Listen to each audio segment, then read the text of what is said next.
Welcome to another season of the Making of Champions, season 5. And I'm so elated to have this young lady on the show today. She is a description of excellence, perseverance, and all that. I've seen her make her track throughout the coaching world as assistant coach, and now she's moved her all the way up to the director of cross-country track and field at Vanderbilt University, Miss Althea Thomas. Welcome to the show. Well, thank you, Tyree. I'll slide you $20 in the cash app for that. That was great. Thank you. Well, I think people want to get to know who you are, what you're about. And, again, the show is about making the champions and how you're building the program there into a championship caliber program. So I'm going to start a little bit about your past. I know you are the daughter of an elite high school club coach there in Birmingham, Alabama. I'm saying that correct. And how did you get your that start from there to kind of where you are now? Oh, well, I'm gonna have to tell my dad you call him elite. He likes to call himself the godfather of track and field. He very much believes in what he calls grassroots of the sport. And so, definitely I'm his daughter. I'm the youngest of 3, and kind of just grew up being envious of people going to someplace and coming back with a tan and medals. So that definitely ignited, my love for track and field. Just didn't want to be left at home anymore. And of course, in that journey, I ran track. I did other sports as well, and ran at LSU. And while at LSU, my coach who coached me, I ran the 400 hurdles and the 800 and the 400. And so Coach Mark Elliott, who's the head coach at Clemson, he was my 800-meter coach. And he would tell me all the time that I was going to be a coach. And so I got into coaching, not really wanting to be a coach or thinking that I could be a coach. But I think it was kind of just all around me. And after my eligibility was done at LSU, like a lot of people, I was having a little separation anxiety. And so Coach Elliott presented the idea to me to be a volunteer coach. And I did that. And that definitely started me on my journey to be a coach. Wow. You did a great job of where you've been. I'm not going to cite all of the schools, but I remember Alabama, Birmingham, and then you've been at Clemson, UGA, but yet for you to make your track and how you did your path, learning the different things, the different nuances of the sport, and not only becoming a head coach, but coming at a power conference in the SEC, of being the head there. That journey, leaving from that assistant position, coming into the head or the director position, how was that? How did that transition go for you? I will back up. I didn't go right into college coaching at UAB. That was my first college job. But I did coach high school and club track with my dad, high school in Alabama, at Huffman High School, and then in Boston, of all places. And I think it's important because I think it really shaped me as a coach and having to continuously be creative. And when you coach club or middle school or high school, you know that you have to meet them where they are and help to develop. And I will say, once I got to college, you kind of think you've arrived and you can throw the big handbook of workouts at everyone. And then you realize you still have to develop. You realize this athlete that, was ranked top 10 in their class, top 5 in their class, they still really don't know how to do a lot of things. And so that really started me on my journey as an assistant coach. But like you asked, the transition to being a director of track and field, it was one of those things where along the way, I've always asked a lot of questions. And a little known fact, I think there's only a few people who may really know this. Once I became an assistant coach and started thinking down the line, I wanted to be an athletic director. I didn't think about being a head coach. And in that, I just made sure that someone advised me, actually, Coach Don Weber, who was the head coach at Kentucky, and I coached there. He retired my second year at Kentucky before Edric Floriel got the job. And he told me, you're young and you need to start thinking like this. So put yourself in position to, interview people or be on panels or assist with the championship so you can start, understanding and being in the room and maybe being elevated. So I thought of that more as an AD. And I went to Purdue with Lonnie Green, and that's one of the things I did. I asked to be on the committee to find a softball coach, and I helped with admissions and things like that. And at some point when I was at Clemson, I kind of realized I wasn't real sure if I wanted to be an athletic director. Once I realized that they were a little more away from the athletes than I tend to want it to be. I just wanted to be around the athletes. But I say all that to say it probably most prepared me to be a head coach, understanding the staff in those different departments, understanding how to be cohesive with, I always say, if the athletic department was Nordstrom's, the Nordstrom shoe department has to get along with the men's department, and it has to get along with the home goods. It has to realize it's all under the Nordstroms. And sometimes in athletics, the shoe department is what the shoe department is, the men's department is what the men's department is. But we're only really here for one reason, is because they had athletes first and put us in position to help them. And so I think that really helped me with that transition, just to be aware. But I'm not a parent. I have a dog, and what people say about parenting, no matter how much you prepare, you're never prepared. I do believe that there's only one way to prepare to be a head coach, and it's to be in the seat. So I was aware and can at least recognize the different departments, but definitely learning as I'm in the seat. Well, yeah, I think you've done an excellent job there, and you're growing your staff. Your staff has grown, and with the new changes with the NCAA adding more help, especially for the single gender program, I know that had to come at the right time for you and your progression and through the coaching realm, right?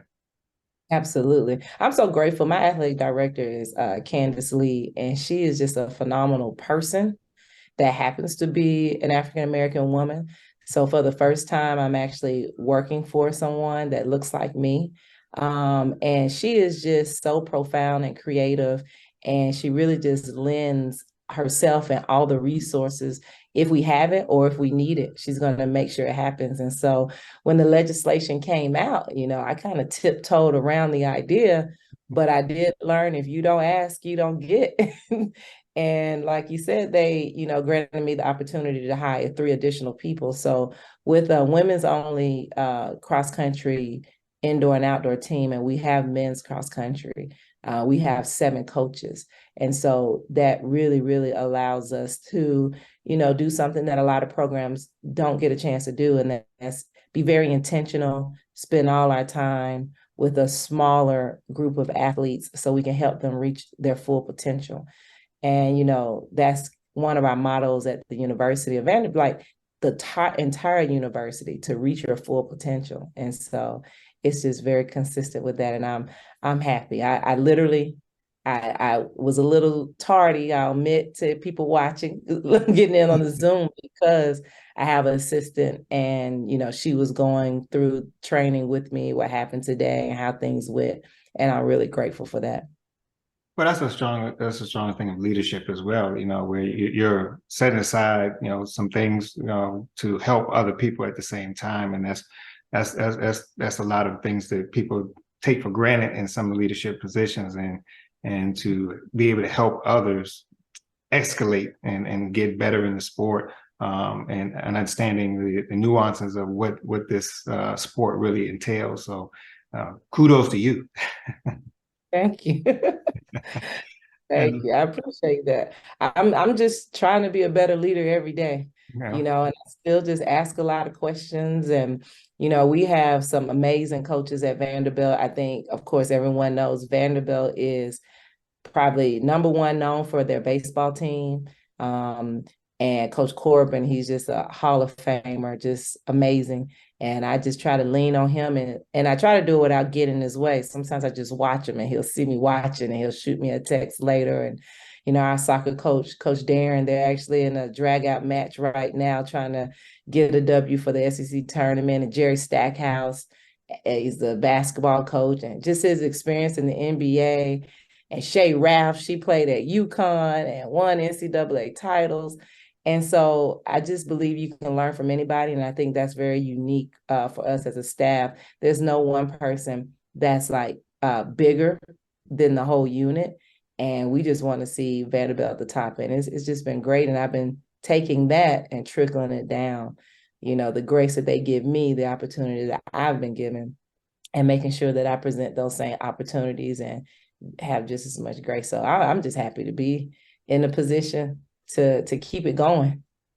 Well, we're about to get into some ways of how you're building that program to be a championship program. But I know going into you're been active with the USTFCCCA and the mentorship with the women. How did that help shape you going through the rigors of the coaching realm? Oh, I mean, I think it definitely helped, as an assistant coach, when you see people and, we go to coaches convention in December and you're in a hotel with, I don't know, what's the number, thousands, 2,000, 3,000 coaches. And you look forward to it. I'm going to see Tyree and I'm going to ask him some questions. But then you may clam up a little bit and it's a big room of people, right? Mm-hmm. But I think the Women's Leadership Forum and being able to be in a room just with women coaches and kind of shed some of the hats we have to wear, it allowed me to see that, even some of the people that I looked up to were human. Of course, when you think about women coaches, there's definitely some people who you put in the front if you want to be good. And, when I was coming up, it was two people, Tanja Buford Bailey and Coach Carroll. And then you had Amy. And then simultaneously, you had Dana Boone, who is a great friend of mine now. And, people who are they're head coaches now, but some of them at the time were assistant coaches, associate head coaches. And you just see how they were building their resume and how they were moving through great programs and picking up some great things and even leaving their stamp. So it helped me to be able to just rub shoulders and have a close proximity to them, which led to the comfort of texting and calling and not being ashamed to say, I don't want to mess this up. Could you give me some advice? When I was at the University of Georgia my first year, and I had Lena Irby as an athlete, I probably had more sleepless nights coaching her, and she was the probably best athlete by accolades that I've coached. And the sleepless nights was because she was one of the best athletes. And I didn't know if I should pull her from the 4 or pull her from the 200. And, rival or not, I leaned on Dana Boone to get some advice. And she gave me some comparative, things to look at. And so it just really helped me to groom Lena and make a good decision. And, she was able to do the double. But I say that to say that's how it helped me. And, I've just been honest. And, whether people reach out to me or I reach out to them, I do believe they reach out to me more just because sometimes I blink and it's been 6 months. But it's really helped because even one of my new 3 assistants came from that relationship, Coach Camille Alexander. She reached out to me. We're both from Birmingham. She was aware of who I was. She actually ran against my niece in high school. And so we really just continue to communicate as she was a head coach at Virginia Wesleyan putting on meets. And she would ask me questions, then I would call her and ask her questions about her entries and how she managed this. And, it just developed a good relationship. And when the opportunity came, like you said, for us to be able to hire my coaches, I couldn't think of a better person for that position. Great, great. So now let's talk about Vanderbilt University and the Mhm. program that you're building there for the championship. You know, you're in a conference, SEC, where it's running the money. Who's going to step up? You have a whole bunch of sprint coaches in there, a whole bunch of jump coaches. I mean, there's all flavors there to make it very competitive. How do you stack up with in the project, even with recruiting and really putting forth the team out there that's going to be very competitive throughout? I think the great thing, about Vanderbilt and the team we're building, we aren't afraid of the competition, and we're going after the best athletes and the athletes that fit our program, fit our coaching style, and fit our mentality. And that mentality is just, we're putting in front of our athletes a vision, an idea, a promise. And everything we've done at this point, I give the athletes on the team all the credit. They, like, up until this year or the conclusion of last year, there was nothing for the recruits to go on. Now, as coaches, we have previous success and we can show, what people have done. But as far as at Vanderbilt, it was a vision. And those athletes, they really locked in on that.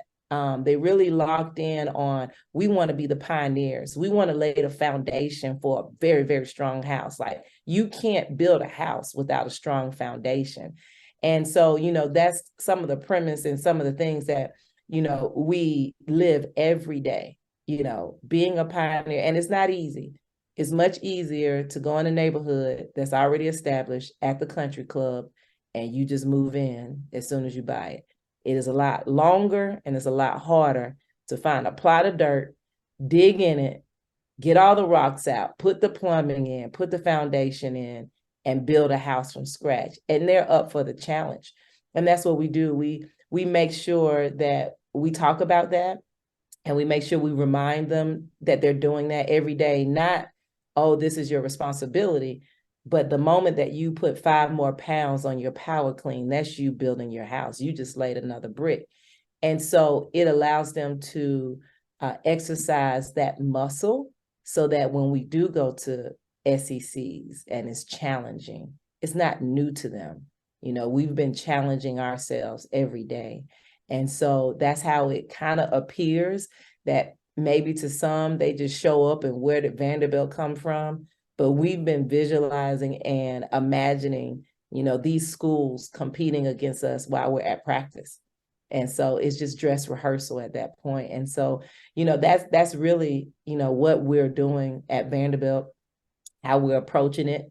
We don't try to hide where we are, but because you got to know where you are to be bold enough to say where you're going to go and how much work you got to do to close that gap. And we're just, I don't know. Sometimes I just watch at the end of the season last year and I'm like, wow, it worked. Like they did it. And then sometimes they come back and tell me, Coach, we did that and I built that block and I got the school record. I'm a new pioneer. Yes, you are. Yes, you are. So, that's Vanderbilt. I see the enthusiasm. It starts with the coaching staff, the vision, and then it lays down the law or lays down the rules or the vision towards the student athletes, and they're following suit to uphold those things and challenges. Like you say, the challenges you put forth, they're stepping up for those challenges. I know through recruiting, I was like, man, they're taking everybody, taking people I'm trying to go after all the time, which is a testament to the vision that you have and knowing what you're trying to do, where you're trying to build the program to, not to only be to build championships in the SEC, but to build championship caliber at the national level, at the national championships. And one of the things that I remember this past year at the national championships with the multis, watching the staff, not just the athletes. I watched them compete, but yet the staff was there with the young lady throughout. And sometimes you don't see that with staff. They was just like, yeah, let the multi coaches just do their thing. But yet you built something there within the staff to promote that you're supporting every sector of the village that you're building there. Am I missing something? No, you're absolutely correct. I mean, at nationals last year in Austin, Texas, it was all the staff, but what you didn't see in the bleachers, that my head athletic director and my sport facilitator was there. And all they talk about to this day is how hot it was. And so I'm probably going to get a portable air conditioner now, because they actually can feel our pain, what it's like to be at a 2-day event for the multi all day. And it starts early where the rest of the athletes get to compete in the evening. But that's exactly that, where we're there to support. We're there to, if you are the coach for the multi, then you shouldn't have to worry about getting water, or if we see something and you need some tape or you need some new spikes, the other staff is there for small things like that, getting a smoothie. And, that's just, it's a team, it's a village. And so we definitely are putting, an emphasis on that, and it starts at the top. And, you did see it. And, we were running around like chickens with our head cut off at one point during that shot put and everything. It got wild out there. So we all was like, we got that second place. We fought hard. So it was great. But I mean, we do it, in other events. I'm actually at the SEC cross country championship right now. And, we have a group text, and they want to make sure what live stream they can watch and who they need to look out for. And, it's definitely, we own it. We own it together. I'm not going to take up too much of your time, because I know your time is valuable. You got a lot of stuff going on. This is a part of the film where I want to give you an opportunity to shout out people, or say anything that you want to say to some of the young coaches, or even the older coaches, who that it's the pathway to developing a championship program, and how to get to where you ascended to. Right. The list will be so long, and I'll get in trouble if I miss some people. But there's been a lot of people who have helped me along the way. I think the safest thing is to kind of point out people who have been my head coach and who have lent me, an opportunity to coach, and while coaching, an opportunity to be myself.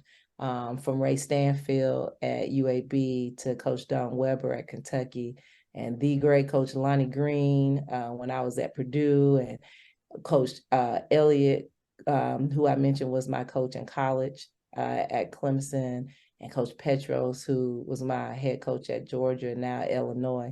I think they all poured in me in very different ways, in different categories. And I don't want to miss anybody, but I'm gonna tell a story. I was at an event a couple of weeks ago around a football game, and I use this word pioneers. We have what we call Vanderbilt pioneers, and they're actually those first African-American student athletes in the various programs. And I was talking with one lady, and she was just telling me about her job and how she did a seminar, the difference between a mentor and a sponsor. And she was focusing on what a sponsor was. And I was shaking my head, and I was kind of lost in it. But she told me that a mentor is someone you call on, and they're going to vouch for you. You put them on your resume. You can ask them questions. But a sponsor is people who are in a room, and you have no idea that they have mentioned your name. They were asked advice, a person who's good for this, and they put forth your name, or they confirm who you are, give some character reference, and it's unscripted. You can't control it. And I think I would say to young coaches, definitely find a mentor, definitely ask, and more than one mentor. But the way you get a sponsor is you just do a good job, and people are going to notice, and they're going to say, there is this one young coach that I see, and everywhere I go, they're out recruiting and getting names and numbers. And if you're looking for a recruiter, you might need to look at that person.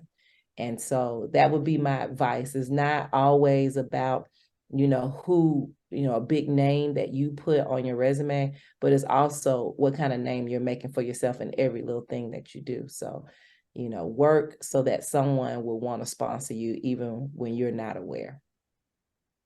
One last thing, where or are you seeing Vanderbilt University moving forward? Oh, you know, sometimes your goals can offend people, but I definitely know that Vanderbilt is a university that, can be contending for national championship titles. It's going to look different. It may not look like what other people's title runs have looked like, but it's definitely doable. And I think that's the special thing. I came here because I feel like this is a place that you can do both, where you can be elite academically and elite athletically. And there are some universities in the NCAA who have contended for national championships who represent both of those genres. And I do believe that we can be one of those teams, and the icing on the cake is that we're in the best conference in the NCAA. And so, but that's where I see Vanderbilt.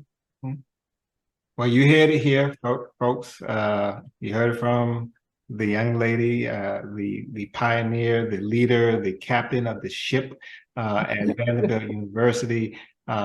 We want to thank you for being a part of this program, starting us off on season 5.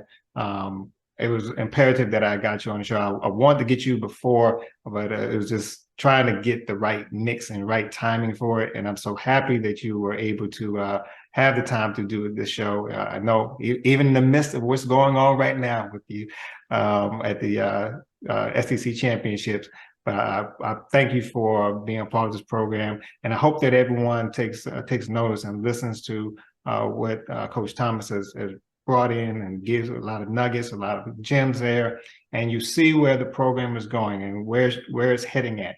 And she's not stopping. The recruits, she's going to be coming after them. She's going hard. And so the things you heard from her about her staff, the administration there, they are doing some great things and investing into her vision for the program. And so if you take some of these nuggets and you try to invest into your program, you may see some of the same benefits from it. So don't be afraid to reach out to her when you see her out there in the streets, on the recruiting trail. Just be able, she's a very nice person. Just don't rub her the wrong way. No, it's all good. But she, just be cordial when you're speaking with her, and she will be cordial right back to you. So I want to thank you again for being a part of the program, the Making of Champions, a true visionary and Coach Althea Thomas. Thank you again. Yeah, have a great evening. Thank you. Have a good evening.